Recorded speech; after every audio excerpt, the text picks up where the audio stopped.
Since 9/11, we have been deliberately frightened again and again. The anthrax scare of late 2001, remember that? We were told that this had to be coming from Iraq. A total lie. The color-coded threat level there on our TVs and airports was designed to keep people in a constant state of anxiety, thus more malleable by the ruling elite. Wild rhetoric, warnings that we don't want the smoking gun to be a mushroom cloud over New York City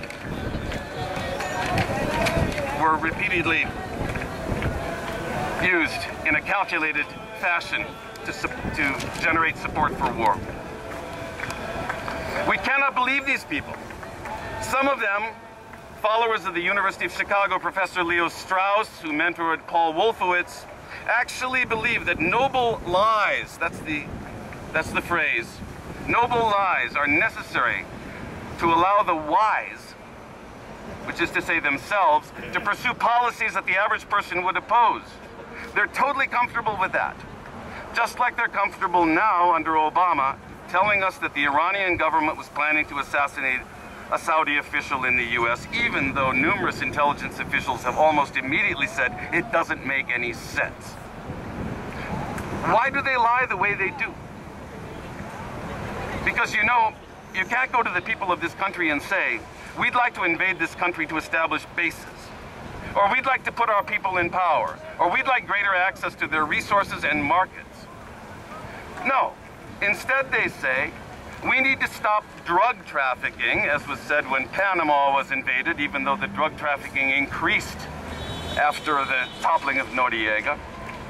We need to prevent a humanitarian catastrophe, as in the case of Kosovo, or now in Uganda, always distorted and exaggerated. Best of all, we need to protect our people from terrorist attacks. Again, we should think about Goering's statement. All you have to do is tell them they're being attacked.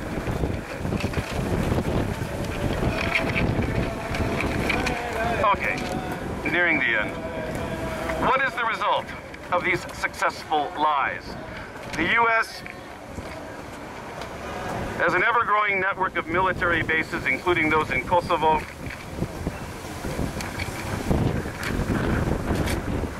Afghanistan, Iraq, Kyrgyzia. Wars in the last decade or so haven't necessarily generated super profits for the 1%, but they've helped maintain the U.S. position as the only surviving superpower and have struck fear into both friends and foes in the world. In the event of another world war to divide the planet into spheres of influence, the U.S. will be well placed to compete in the age-old amoral process of establishing spheres of influence in which cheap labor and resources continue to profit the 1%. Our youth die to ensure these possibilities. So let's face it, we live in an imperialist country that invades other countries routinely as part of the very nature of the system. The aspirations of the 1% who can never be satisfied with their profit level will always press for more. And they'll press whatever cabinets in power. These cabinets are anyway really just communities representing the economic elite, to stake out more territory for them, more opportunity. Never mind the casualty figures. Brothers and sisters, in Egypt, Madrid, Athens, we're all rising against global capital. The world is watching us with hope, just as we watch the Egyptians in Cairo or the Spaniards in Madrid or the youth of Athens with hope. It isn't just hope that we reform Wall Street, but that we really change this country that has over a long period, and especially in recent memory, inflicted so much pain on the world. Martin Luther King, it seems so long ago, 1968, called the U.S. the greatest purveyor of violence in his time. It's gotten worse since. Let us demand an immediate withdrawal from Iraq, including mercenaries, Afghanistan, and end the interventions in Libya Yemen, Pakistan, and Uganda. Let us demand the construction of a new sort of polity in this country that rejects global domination.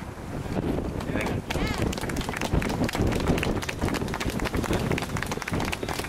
Thank you, Gary. Thank you, Gary, for that very informative and very moving address. Now, this was the second or third in our Howard Zinn lecture series here at Occupy Boston, part of the Howard Zinn Memorial Lecture Series. The way we've conceived of these talks is that they're short introductory speeches followed by discussions. I admit that tonight's conditions, although not quite as bad as last Wednesday's, are not ideal for perhaps for discussion. Nonetheless, I would like to open it up.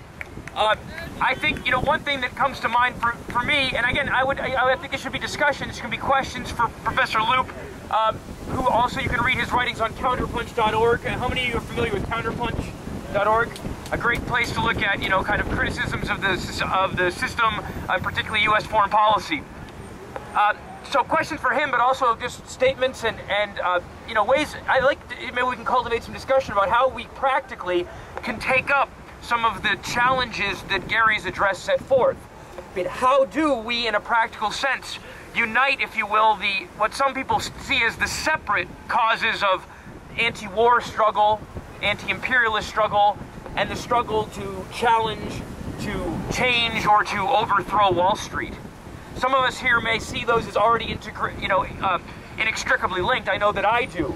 But I'd like to, you know, maybe open up on how can we bring to the foreground here, and you know, the anti-war struggle. How can we make the struggle against Wall Street a struggle against the empire? How can we turn a struggle against big business and, you know, corporate greed into a struggle against the capitalist system that makes things like empires and wars and greed necessary, predictable, and inevitable?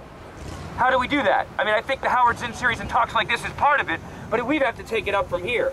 So that's all I'm going to say for right now. I mean, my name is Joe. I'm helping to coordinate the series. I had some leaflets I passed out. If you'd like to be on the contact list for or if you want to get involved as an organizer to help build, expand, diversify this Howard Zinn lecture series here at Occupy Boston, including if you'd like to bring some of these speakers like Gary and others to your campus, to your community, to your church, to your neighborhood, then give me your email and I'll be in contact. I have a notebook here tucked under my arm, a little pinko notebook, my pinko